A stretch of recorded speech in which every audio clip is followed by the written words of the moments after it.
I found this antique piano stool in a second-hand store for only $30. From my research, I believe it was made between 1830 and 1890.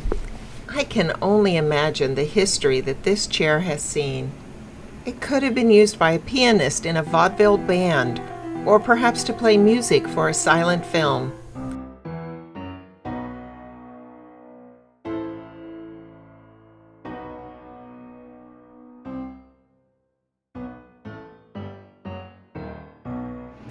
At some point, though, it was painted white, but that finish failed long ago, and a leg has come off and the spindles are broken.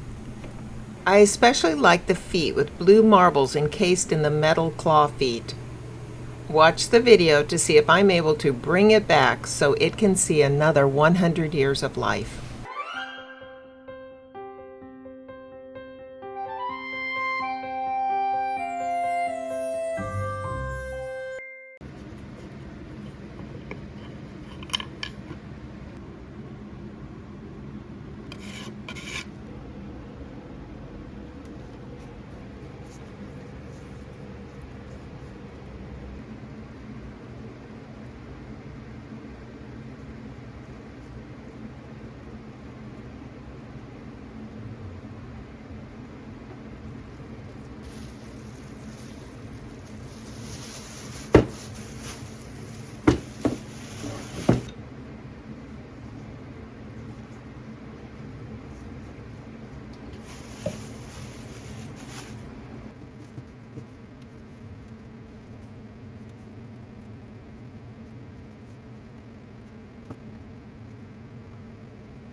As you can see, one of the chairback spindles was broken at both joints, with the end of these spindles still glued in place. This is the wider end of that spindle. I used a drill to drill out the wood that remained in the chair base, and I cleaned out any remaining glue. I then used a miter saw to cut both ends of the broken spindle for clean edges. Unfortunately, I don't have a video of that. I'm sorry.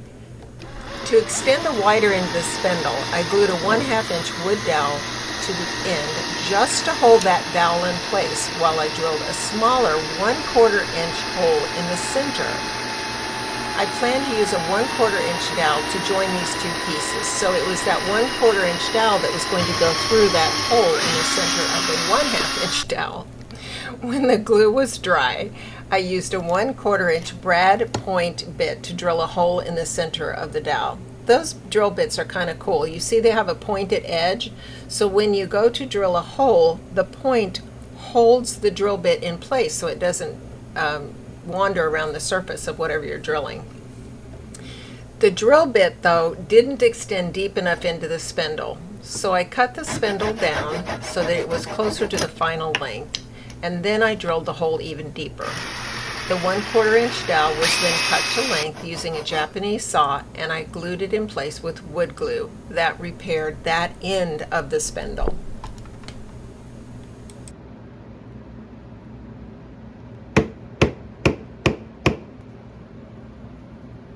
Since the smaller end of the spindle also broke at the joint, part of it remained glued in place in the top of the chair back. I had to drill out the hole to get rid of the wood and remove any remaining glue. Sorry, but something happened to the video showing me do that. I carefully drilled a hole in the center of the smaller end of the spindle to accommodate a small wood dowel. I then had to find an appropriately sized dowel to repair the receiving end of the spindle that would be going in the back of the chair. To get it to fit properly, I sanded it so it was slightly smaller. The dowel was glued in place with wood glue and cut to size with a Japanese saw.